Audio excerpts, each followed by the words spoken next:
minutes, and then I'm quiet for the rest of the time. So once I am quiet for a while, you'll know I'm not going to suddenly go, "What are you doing right now?" You know, that kind of thing. When the teacher interrupts you and you were having a good fantasy, you know, it just is so annoying. So I'm trying to enjoy myself here, and you're interrupting. So I'll leave you alone to your own devices after we get started. So I guess starting on time is always entails risks. The one main risk being people arrive later and then they annoy you because you're trying to meditate. But I just want to suggest that if you're getting annoyed as you're meditating, then you're not really meditating. So, well, no, you're meditating. As long as you notice that you're annoyed, that's okay. And try to let go of it. So if people are late, what we'll do is we'll practice compassion for them because they're clearly late, and you know how painful it is to be late and uncomfortable, especially when you walk in and everybody's really quiet and you're the one who's tromping in. It's really embarrassing, so we'll practice compassion for them. Okay? Have we got that? I stopped drinking caffeine. I'm going to mention this again later, but last week, and I'm still in recovery from that. So that's my other excuse for everything that goes wrong tonight. So meaning no caffeine. Right. Yeah. So that should cover everything. So let's begin. Start making sense.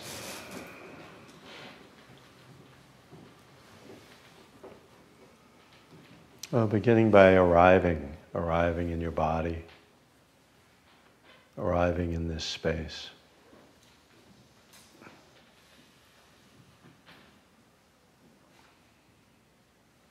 And settling your body in a way that you can sit upright and still, stable.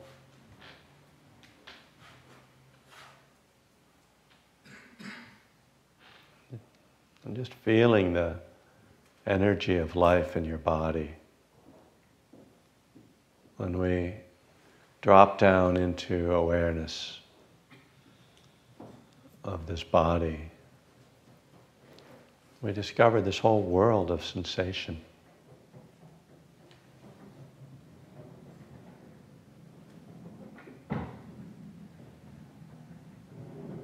So even as we come into stillness, the body is still moving, the heart beating, the lungs expanding and contraction, the blood flowing, the neurons firing. Stillness is only a relative thing then.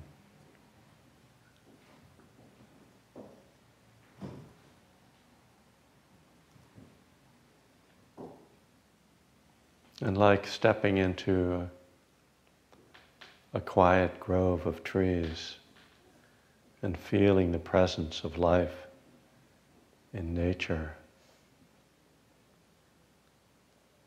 applying mindfulness to the body is connecting with this primal force of life and nature. And there's something beautiful in that, miraculous in that.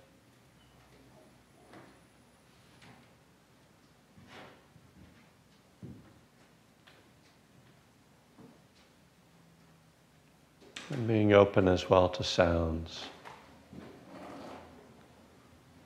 Sounds inside the hall and sounds from outside. Sounds from inside your body, the sound in the ears. You might hear your heart beating or the breath.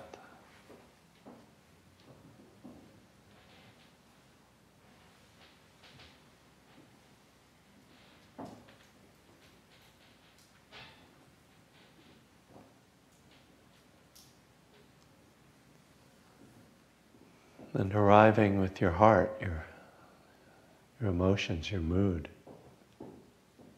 What's up for you right now? What did you bring with you tonight?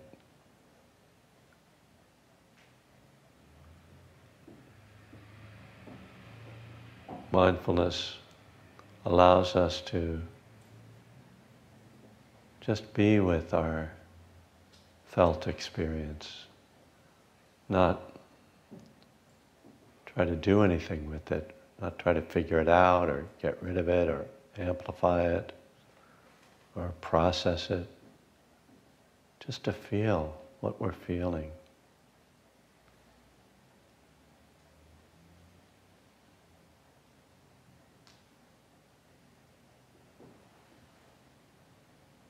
This whole field of awareness of body and sounds and emotions, it's a field that we live in, but largely ignore unless it intrudes on our thinking.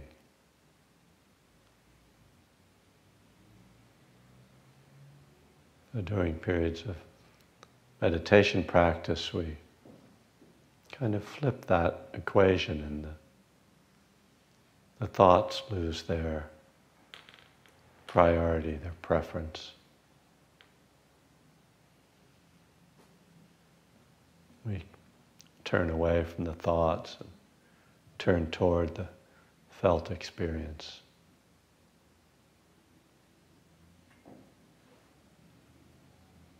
And we use the breath. And the breath gives us something very specific to pay attention to. Something ongoing, something constant.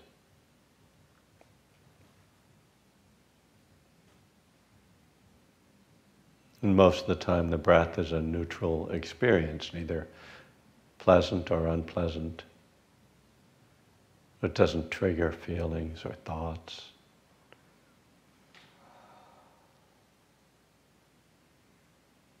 So it's a helpful concentration object.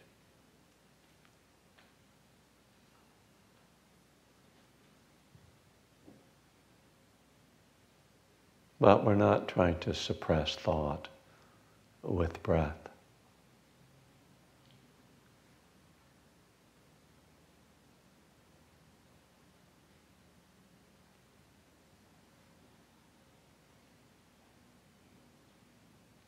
We just use breath as a convenient connection to the present moment.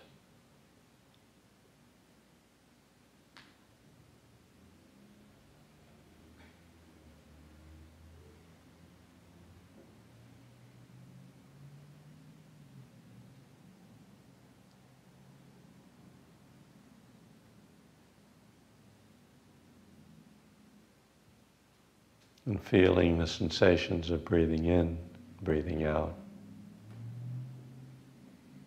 One breath after another.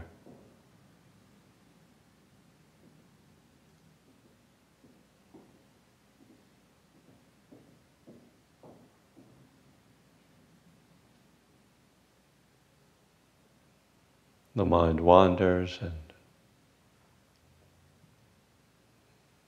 we realize we're off the breath, and just acknowledge that and come back. No need to judge or complain to yourself.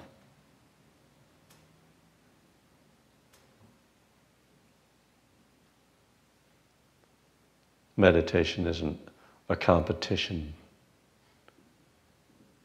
to try to see if you can turn off your thoughts or hold on to your breath.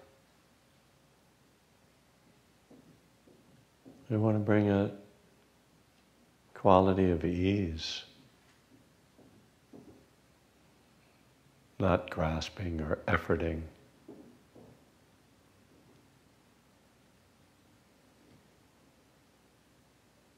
The mind wanders, that's just what it does. It's not a problem. In fact, we often learn from what we see arising in the mind. And then we come back again.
All right.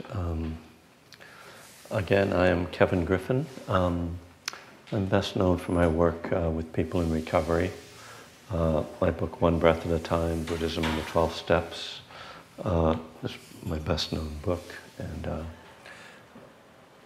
so if you've heard of me, that's probably where you've heard of me. I'm not going to talk particularly about recovery tonight. But in fact, before I start, I just want to say how precious this place is. And I hope you appreciate how fortunate you are to have a place like this to come to. The last time I was here, Jason was telling me how much the rent is, and it's astronomical, and probably, hard to sustain. But so it really depends on you guys if you want this place to keep it going, is to support it. And I know that's not easy, but with enough of a community, maybe that can happen. I certainly hope so.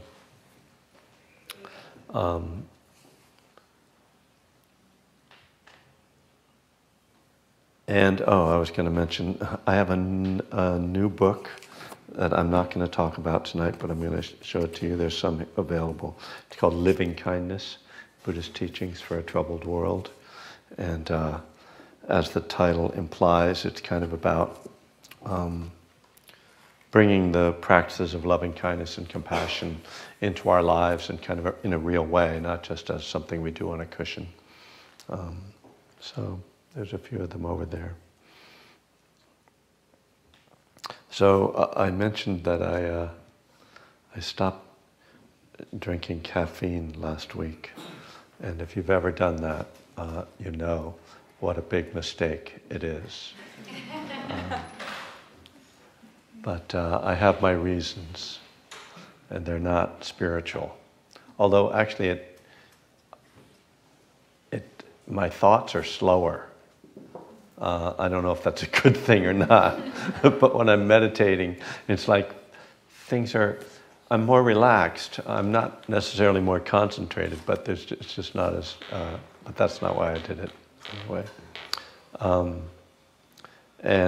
So last night I gave a talk and I was like bleary, and it was so bad that this morning I said, I have to give another talk tonight. I think what I'll do is I'll prepare. Because I don't usually prepare for Dharma talks. I don't believe in that. It's too much work. And anyway, it's Dharma. I mean, what can go wrong? Well, I found out what could go wrong last night. You can be really boring and not make any sense. And usually I don't make sense, right, Jimmy? But it's not boring. That's the thing. Last night it was boring and it didn't make sense. So it was really a problem. So I've organized a talk tonight. We'll see how it goes. Try not to be too hard on me. How's that for a setup? And I'm going to talk about a traditional teaching called 7 Factors of Awakening.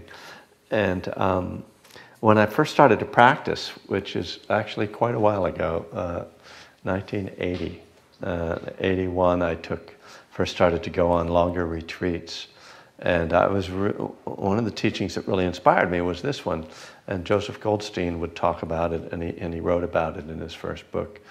The idea that you could take this idea of enlightenment and take it out of some sort of mystical, unachievable realm and talk about it in practical terms is, well, these are the things that need to develop in order to get there.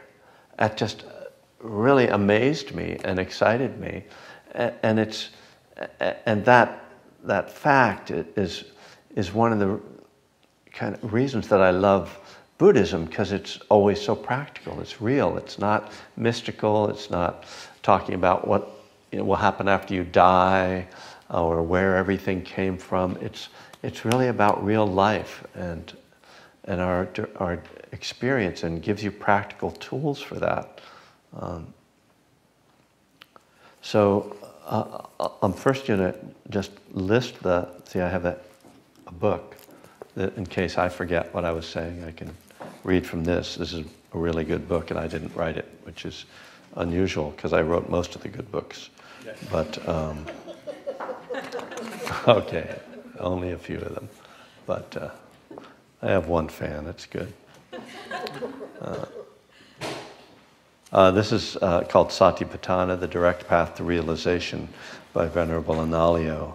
Satipatthana is the four foundations of mindfulness. It's really the core Buddhist teaching, particularly in the Theravada tradition and the insight meditation tradition. And the 7 factors show up in the fourth foundation. So, the list can get kind of confusing. But the rest of the first 3 foundations of mindfulness are more kind of understandable. The first one is body, being mindful of body and all the ways that you can be mindful of that, including the breath. The second one is feeling, which is just kind of the felt experience of sense and mental experiences, pleasant, unpleasant, neutral. The third one is mind states, so we kind of know what that is, like what state of mind we're in. But the fourth foundation, they don't even translate it, and Analayo, who is a translator, doesn't even translate it. He just calls it mindfulness of dhammas, which is Pali, and it's the same as dharmas. So there's a bunch of different things that the Buddha says we should be mindful of in the fourth foundation. The 5 hindrances, the 5 aggregates, a bunch of other lists. But one of them is the 7 factors of awakening. So that in itself is interesting to me, at least, that we're supposed to be mindful of these things. So, all right, here they are. The 7 factors: mindfulness, investigation of dharmas, energy, joy, tranquility, concentration, and equanimity. Now, I'm going to talk about them in one way, but before I do, I'm going to talk about them in another way, very briefly. So there are 7, and mindfulness is the starting point, and it's the foundation of all of them.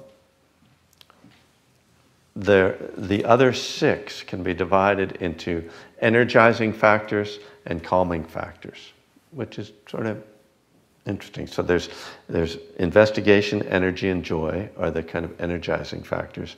And then tranquility, concentration, and equanimity are the calming factors. So one of the things that Analayo says is that we can try to kind of, depending on our state, our physical or mental state, do I need energy? Oh, let me try to cultivate these things.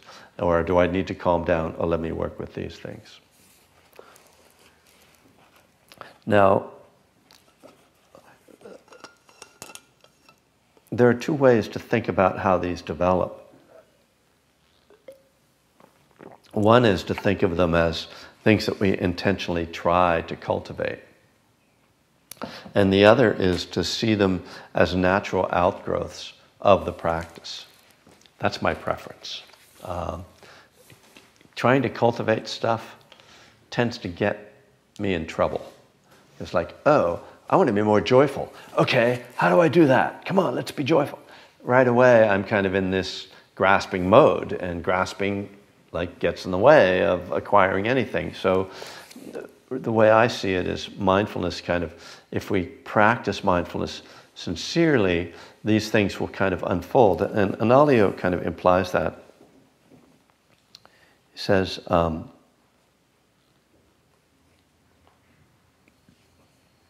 according to the Anapanasati Sutta, which is the sutta about mindfulness of breathing, the 7 awakening factors form a conditionally related sequence with sati as its initial cause and foundation.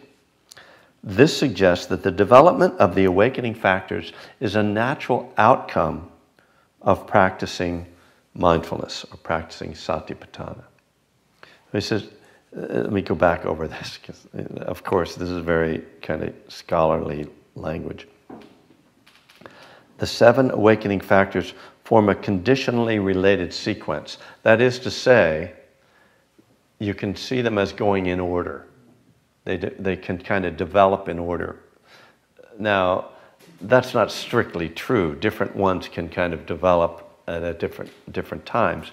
But what the way I'm going to talk about them is kind of seeing them as one after the other. And I hope that will be revealing in some ways. But this critical point is that, two critical points, that mindfulness is the initial cause of the arising of the 7 factors, and it's the foundation of them. So it gets them going, plus it's there all the time. Like none of them really function in a meaningful way, in a dharmic way, without mindfulness. And then the development of the awakening factors is a natural outcome of practicing mindfulness. Again, I find this very inspiring because, you look at this stuff like, how am I going to cultivate concentration and equanimity? How am I going to get that? It seems so hard. No, just practice mindfulness, right? Just keep practicing mindfulness and be aware when some of these things start to happen. And maybe, you can kind of incline towards them or guide yourself towards them, but they're a natural part of the process. So we talk a lot about mindfulness, and you probably have a good idea of what that is. So I'm not going to go into a lot of detail about mindfulness. Just to say that it has this quality of being present and observing and noticing both the external,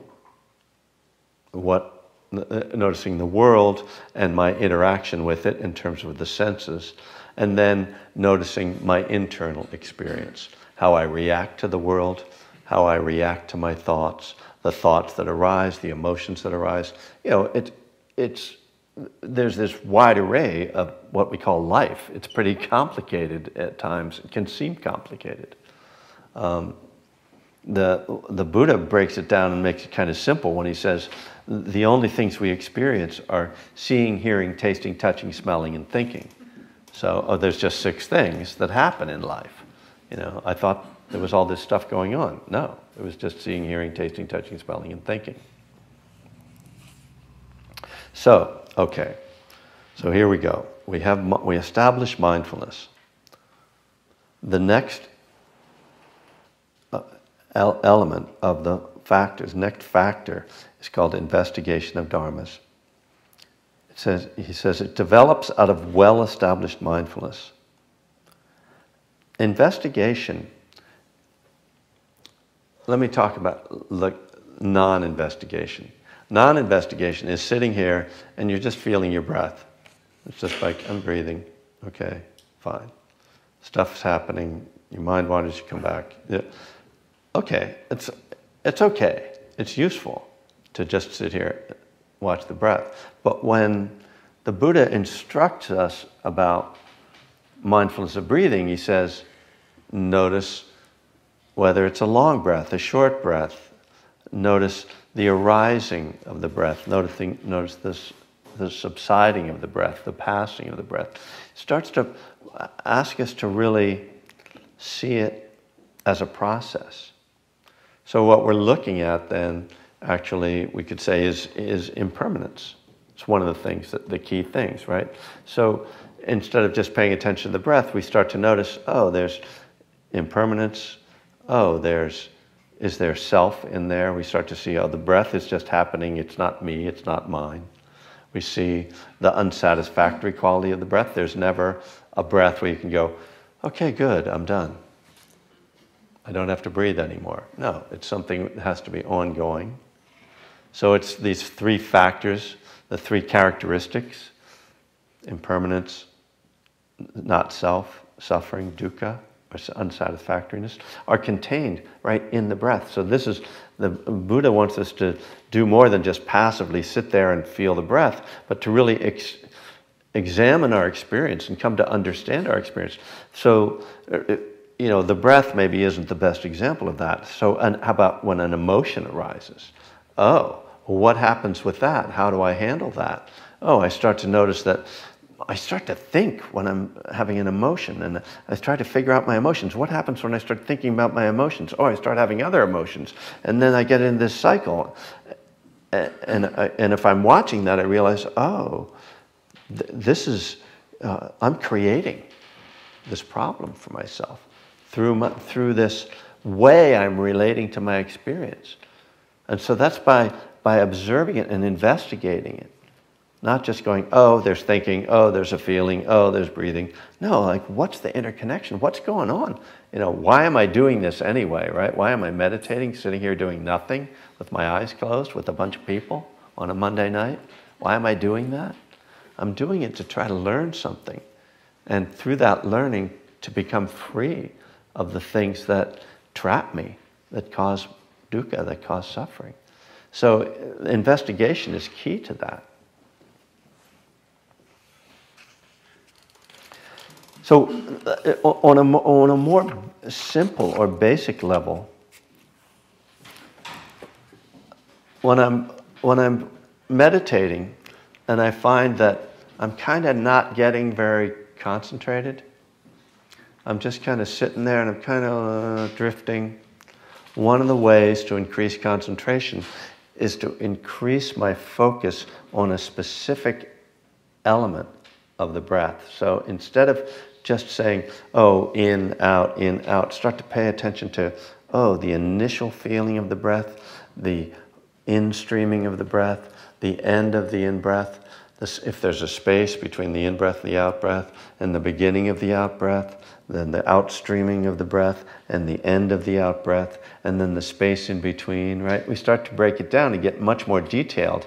Well, that's investigating. Right, that's another kind of investigating, just being much more precise in my attention.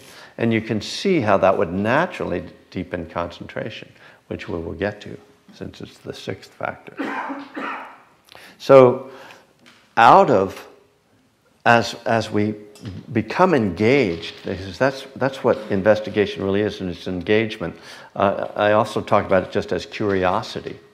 So bringing curiosity to your practice. The question in mindfulness practice that we are asking ourselves is what? What is happening? Oftentimes the question that we get caught in our mind when we're meditating is, why is this happening? How? How can I change this? Those are the kind of questions that distract us. But the real question is always, what is happening? So investigation is founded in the question of what is happening. So with that curiosity, there comes the third factor, which is energy. Because as you get engaged and you're investigating, the mind becomes alert. It's not just sitting there passively, and you start to nod off because I'm doing nothing, I'm just sitting here. But if it becomes interesting, the mind becomes alert. And so this is one of the ways that investigation is a counter to the hindrance of sleepiness. If you're getting really sleepy and the mind is getting dull, see if you can arouse some interest in what's going on. I remember being in school when I would be sitting there and just starting to nod off as a professor is lecturing, and then he would say something that would, pique my interest, and all of a sudden I would wake up, and you see how, I guess for lack of a better term, relative sleepiness is. Like, I'm tired, right? But if all it takes for me to wake up is for someone to say, sex, and I'm like, what? What was it? You realize, like, oh, that sleepiness is actually largely a mental condition, right? I mean, of course, if you don't get enough rest, you're sleepy, but a lot of times it's this lack of interest. So there's a great phrase, I think it comes from Fritz Perls, the founder of Gestalt therapy, where he says, boredom is the lack of attention. Boredom is the lack of attention. That's really interesting to me too, because that implies that everything is potentially interesting if you just pay attention to it. That you can just kind of like, check out that ceiling. that you can get interested, right? You can, I mean, it's amazing the things that people are interested in when you look at some of the odd people in the world. Not us, but those odd people. But so this is like another aspect of investigation and cultivating energy. Well, we can see, first of all, put this again kind of in the context of awakening. Well, why these things are important for awakening? Well, obviously, if you want to wake up, you need to pay attention, right? And if you want to wake up, you need to have energy. So there's a logic to the necessity of these 7 factors being part of awakening. We often bring in the idea that effort and energy are related, which is true, because effort sometimes arouses energy. So this is where there's a couple of points here, and I would say the next 2 are things that aren't so intuitive. So the next factor is joy. And the suggestion is that if you're paying attention and investigating reality, which we could also describe as paying attention to nature, and energy arises, that energy is going to be infused with a feeling of joy. And I was thinking about this today as actually, and this is why I use the word nature, as that feeling when you are in nature and you're in a beautiful place in nature, at the shore and the mountains or in a forest, and you look up or you look out and you see this beautiful stuff, and you're alert, but there's just this natural joy and appreciation that comes from nature. So what is it that we're paying attention to with mindfulness? We're paying attention to our own human nature. We're actually paying attention to our own minds and our own bodies, which are manifestations of nature. So maybe that's why joy arises then. I don't know. But I've experienced it. I know that it's a real thing, that as the mind kind of starts to get absorbed, that there's this feeling of joy. Now, I'd probably be negligent, although it's risky to bring this up, but it would be negligent to not mention it, that many people have pointed out that several of the factors of awakening parallel the factors of what are called jhana, which are the deepest concentration states that we can develop through meditation. And jhanas are these altered states of consciousness that allow the mind to really be stabilized and focused in a way that is really not possible in ordinary consciousness. And to develop jhana takes usually months of intensive meditation retreat. So it's not particularly relevant to how I'm talking about the awakening factors. But just as I say, it would be negligent to not mention that there's a corollary here, and that the Pali word that's translated as joy is piti, P-I-T-I, and piti is the first factor of it's the kind of the main coloring factor of the first jhana. So there are 8 jhanas, another list. But it's something that, again, I find somewhat counterintuitive, that at the beginning of the entryway into the deepest states of concentration is this kind of elation and fiery energy that in a state of piti, in a full piti, it's like the body is just shining, and there's all kinds of there's different descriptions of it, and people have different experiences of it, but one of them is that you're kind of just lit up, like it's like all the neurons are firing at once and you're just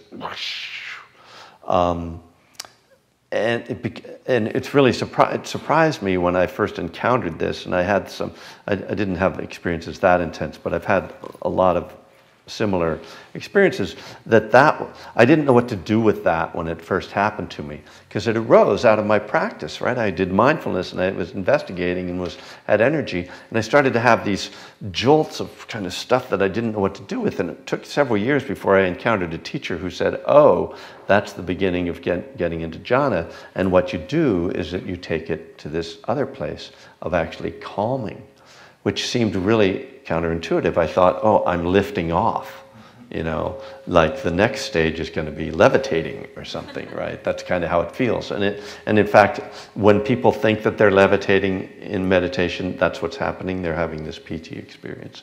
So that, in case you've ever had that feeling. So you can see there's what we'd call like jhanic joy, and which is an altered state, and then just a more meditative joy that arises out of this practice. So here we are in this kind of process. So you can see that we've kind of we've got energy and joy, this PT, and then and those are the arousing factors, right? And now we start with the calming factors. So the next one is tranquility.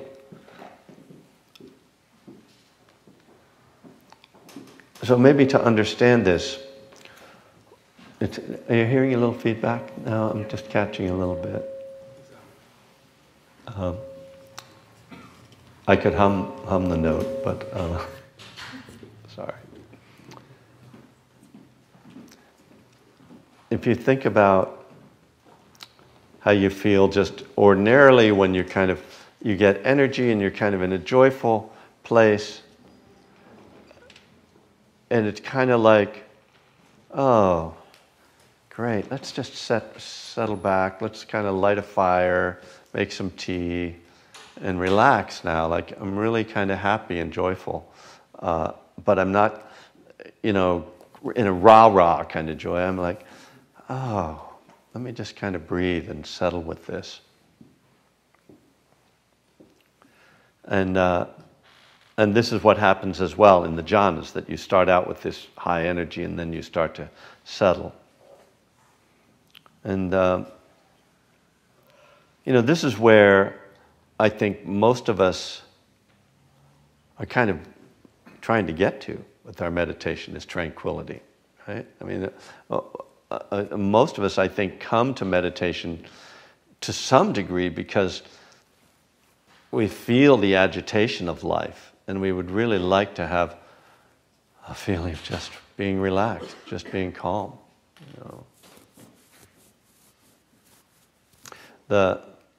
Somehow our culture has kind of created this idea that happiness and pleasure are associated with elation and sort of wildness, and it's, if there isn't like a case of beer on the beach in Cancun, then you're not really happy, it just, that never works, it's very temporary. I haven't been to Cancun, but I've had a lot of cases of beer, and I know that doesn't work, so I don't think Cancun would fix it. But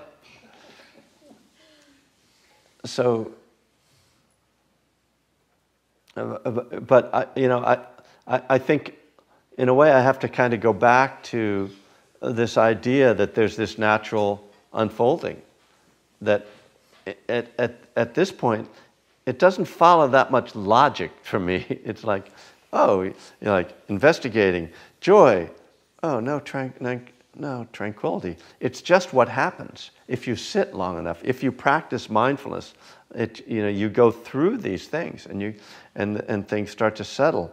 And with tranquility, then the mind is able to become more concentrated. And again, this is like where meditation seems to be pointing to. And many of the questions that I get about meditation are, how can I get concentrated? Right? It's like, okay, Are you being mindful? I think so. Are you investigating? Maybe. Are you joyful? Is there energy? It's like, it's a process to get there, is the point. You don't just go, okay, breath, concentrate. It just doesn't happen like that. So here we are, in the sixth factor, we arrive at concentration, finally. That's not the end. The mind becomes concentrated, and then something else happens. It's not just that the mind is focused on one thing.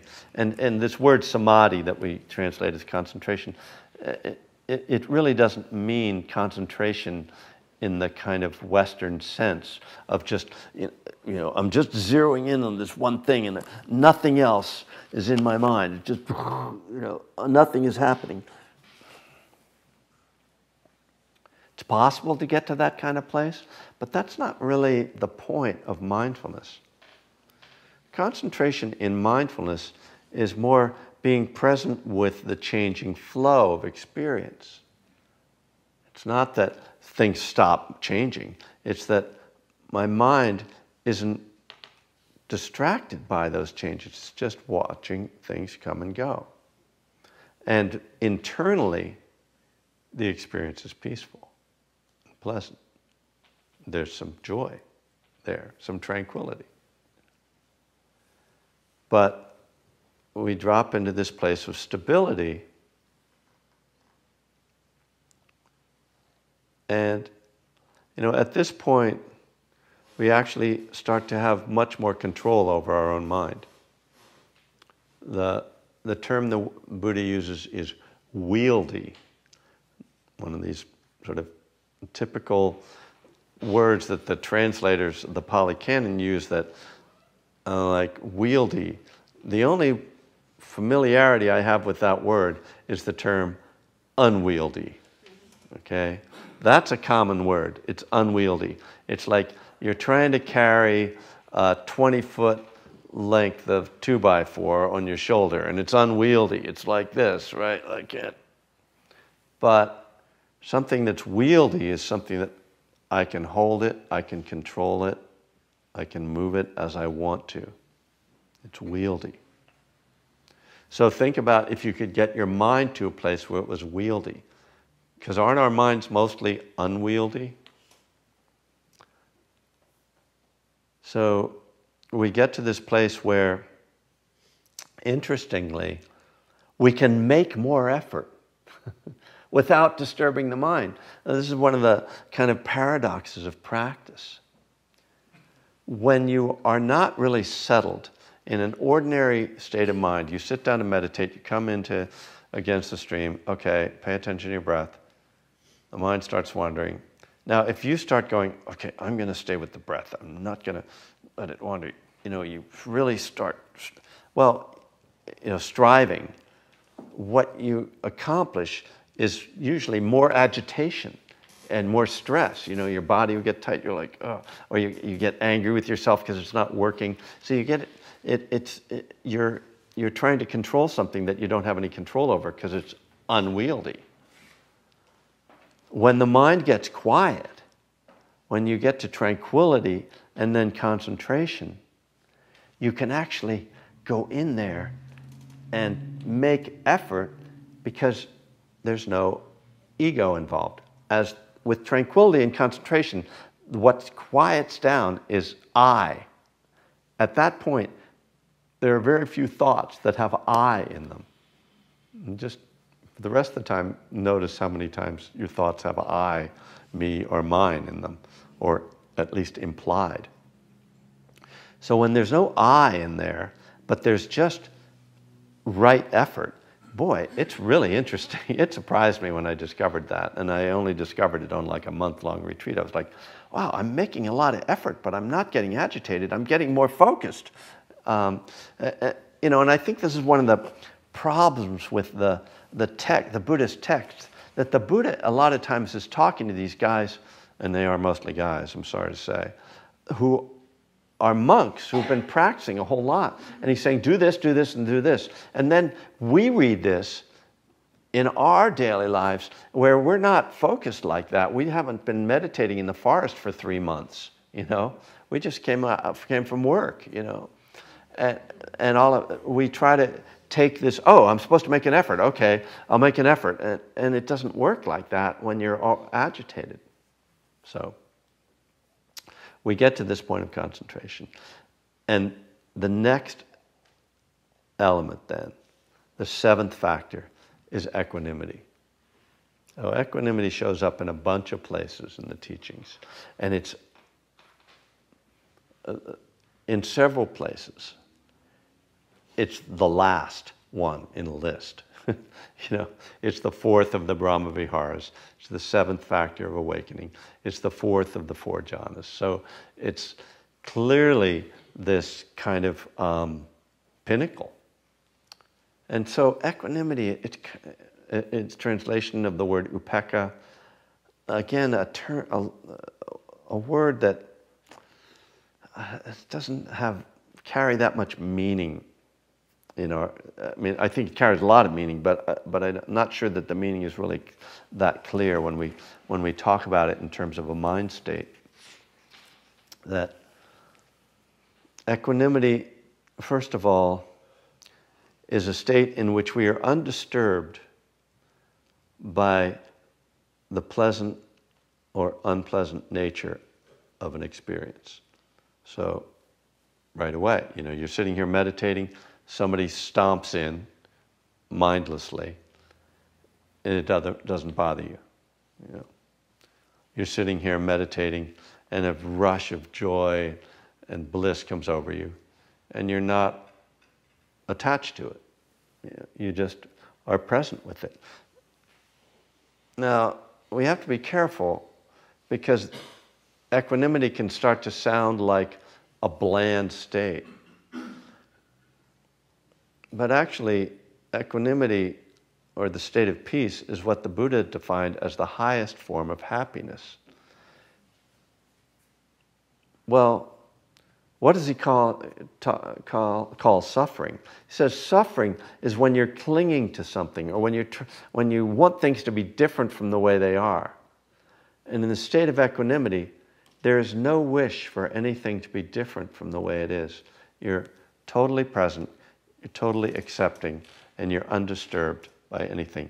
And you're awake to it. You're just at this state of peace. It's really pleasant. But you have to watch out if you call it pleasant. Technically, it's not pleasant. But it's awesome.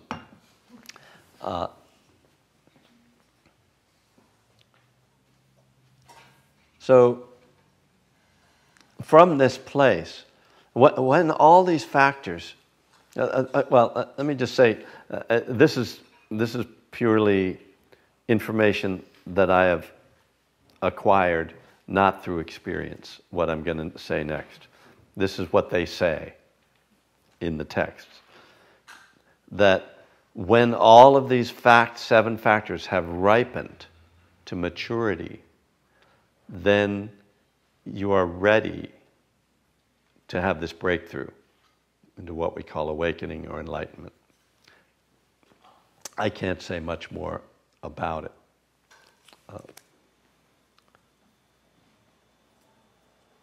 Equanimity, though, to go back to that, I think contains an element of what's called disenchantment. This will be the last thing I talk about. Maybe we'll have some time for questions.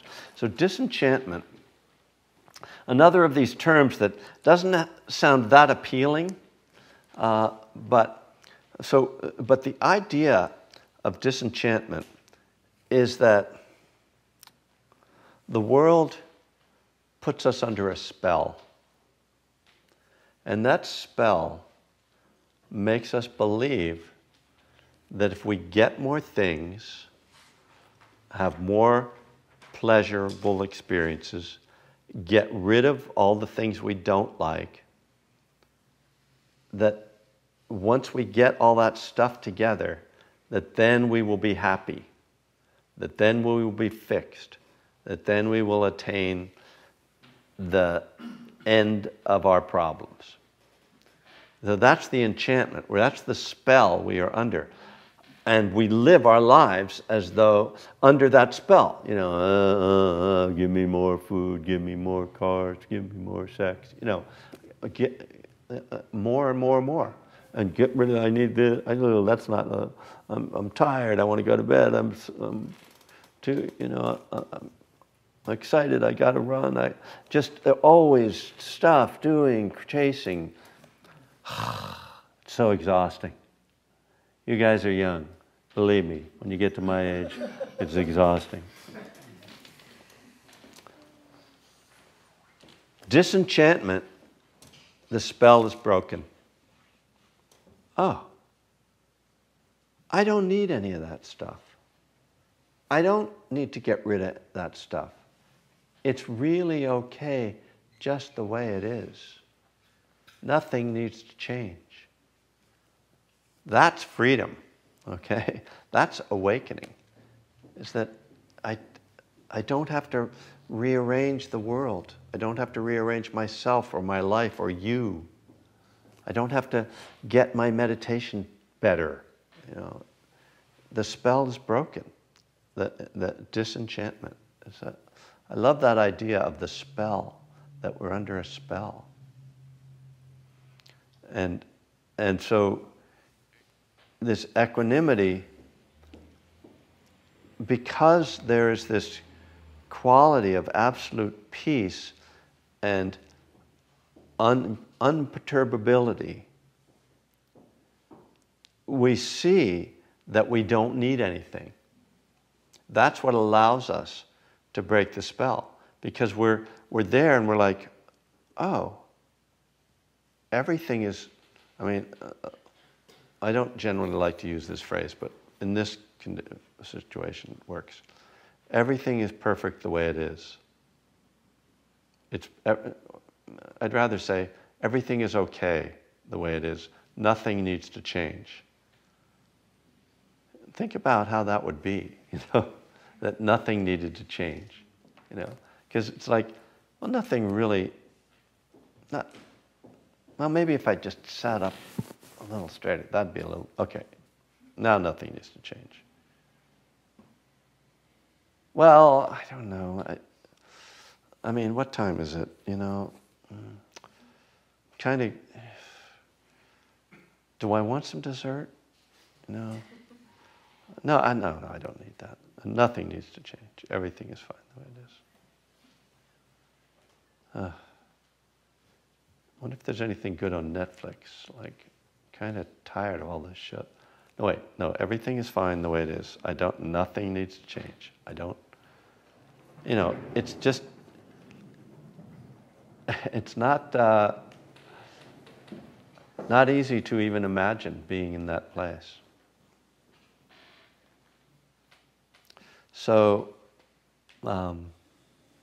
practice mindfulness.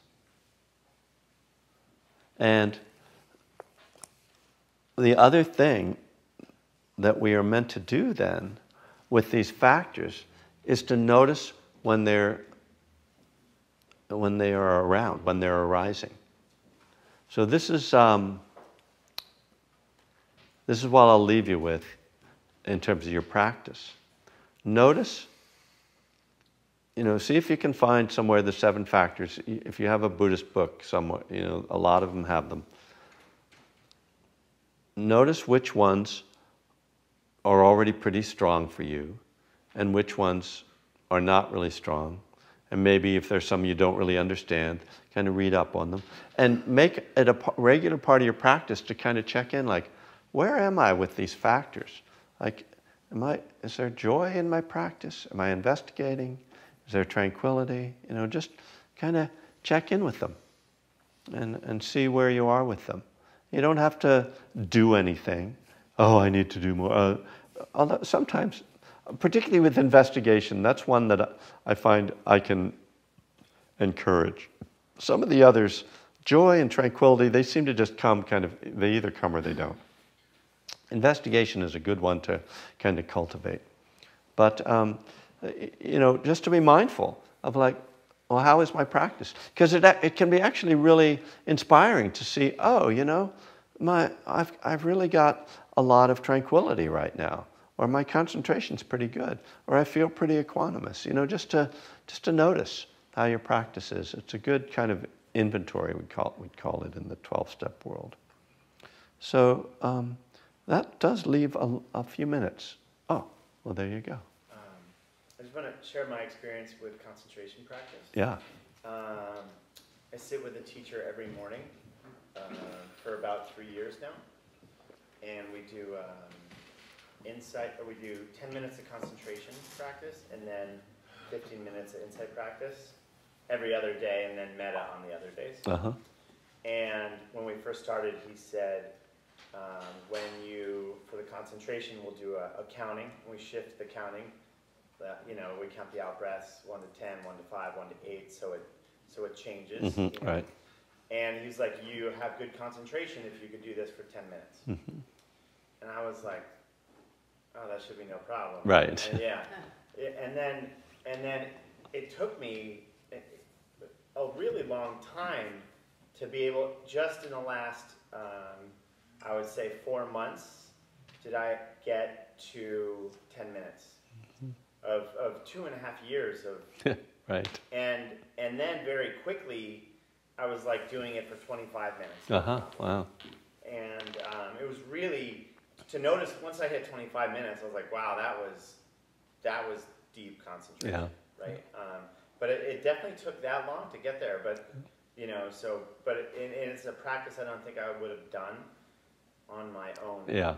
Because it's not like super, like whatever. It's not like metta or, you know, insights. Right. Yeah, it's kind of mechanical and dry. It just feels like work in a way. Yeah.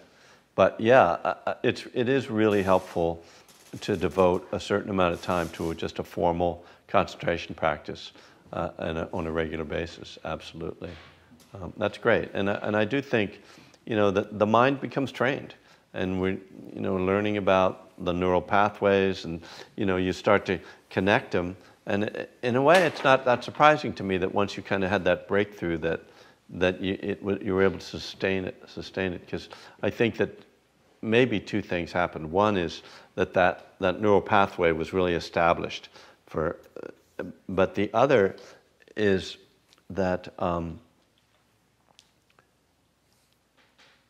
in the trying to get there, it might have been like sort of a tension in that. And then once you got there, it's kind of like, oh, it's like, oh, right. You know, it stops being like something that you're striving for. It's just something I could do, and then it's just happening. You know, it stops being so much a project and just becomes a natural thing that you're doing. Anyway, I said we're not supposed to try to figure out why, so what was good. It's nice. Thank you. So now work on your investigation and your joy. I like the joy part. It's nice to know that joy is part of the awakening, right? Like, you know, again, that was one of the things that I remember first hearing that. I thought, really, joy? We get to have joy on this, you know? So I thought it was all about like meditating. Excuse me. Those beans are coming back up. Sorry.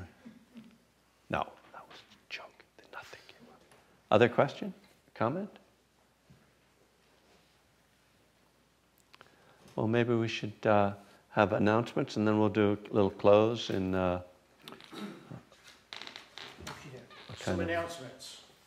My name's Jimmy. I'm one of the volunteers here. You can volunteer too. There's a link over there, an email address where you can check out about that. First thing I want to say is thank you, Kevin, for being here once again. There's stuff that I heard that completely cleared up a whole lot of stuff. Anyway, there's another gentleman here, Vince Holland, who's visiting from Ireland. He's a Dharma teacher, and he's left some swag over there. Some of these really cool bookmarks. I got the one that says, Mara, I see you. There's some other ones over there. Check it out. He's also got... They're free. They're free, unlike the books. Oh, no. The books are good. I You got can all of his. you can steal the books if you need to. So, but then that's the They karma. make good gifts. If you don't like them, you can give them to other people. If you don't like who them. may or may not like them. Well, it sucked, but you might. I don't know. Maybe you'll get something. You I like. like. That just shows. Oh, Anyway, thanks, Jimmy. This Friday, Mary Stankiewicz is coming up to do a day-long on Saturday, but she's speaking with Vinny on Friday night. Oh, nice. And there's going to be cameras here from CNN or NBC Really? or someplace like Rio. How come I'm never here for the good They're stuff? real- they're- Show up. I gotta be in Pennsylvania. Oh. Yeah, sad but true. They're going to be here. They're going to be filming. So if you're adverse to being around cameras, they'll come Friday. But if you like cameras, come Friday. And Mary and Vinny speaking together is going to be great. Yeah. And then the next day, on Saturday, the 30th, Mary's doing a day long from 10 until 4 p.m. One other thing, we got to stack the chairs behind the pillars. All those chairs back by where Jim is sitting doing the video stuff. All that stuff goes against the wall between that weird little triangle thing and that way. You stack them at 5 or 6 high, and we'll get all those chairs put away. And finally, like was alluded to before, this place all runs on your generosity. The rent is high, and the lights cost money. The Dharma teachings are for free, but the facilities, we're not doing this in somebody's Mongo. I don't get paid? I beg your pardon? Well, I'm not getting paid for this? Not directly, not, Jeez. but you'll Man. get some of the generosity. And that was a good talk, too. that- It was worth something, wasn't it? Pretty good. Right? It was pretty Wasn't good. bad for no caffeine for a week, Well, probably better for no caffeine. You think? Could be. I think all the time. It's why I'm here. So give generously. Suggested donation of $15. Whatever you can give. If you can give more, that's great. If you can give less, that's great. Whatever you can give is great. If you can't give anything, just keep on coming back here. But give what you can, because it's expensive to be here. Thanks, you guys.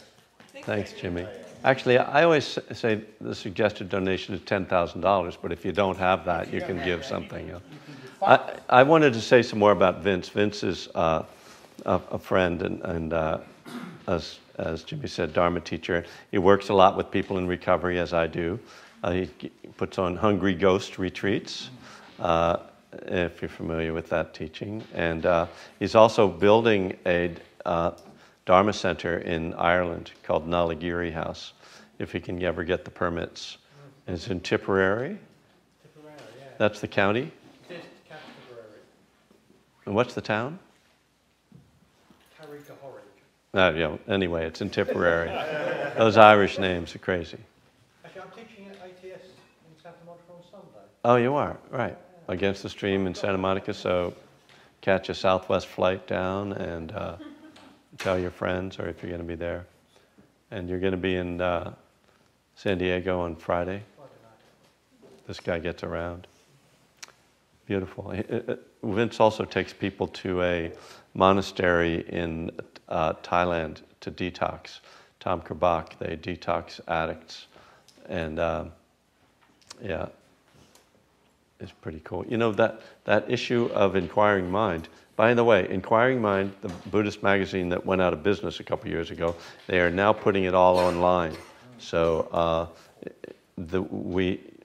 I edited an issue on addiction about around 2004, and Vince had an article about Tom Kerbach in that issue. You can find it online now, inquiringmind.org.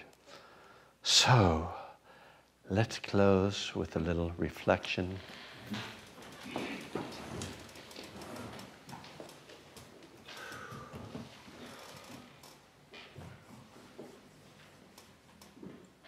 So again, connecting with your body and your breath.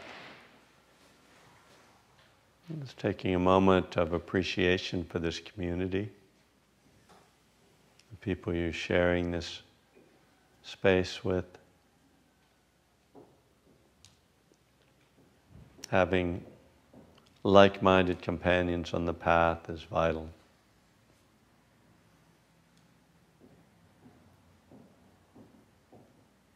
We practice for our own awakening and for the awakening of all beings.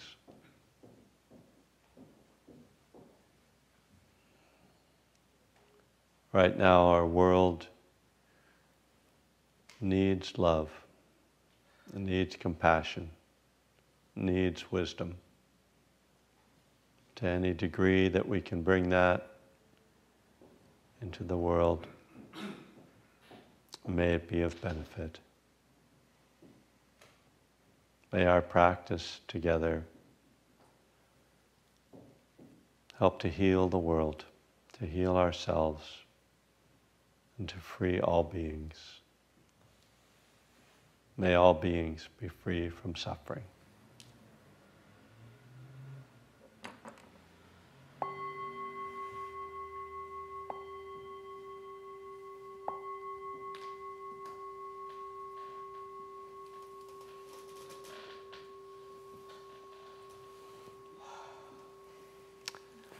Thank you all so much.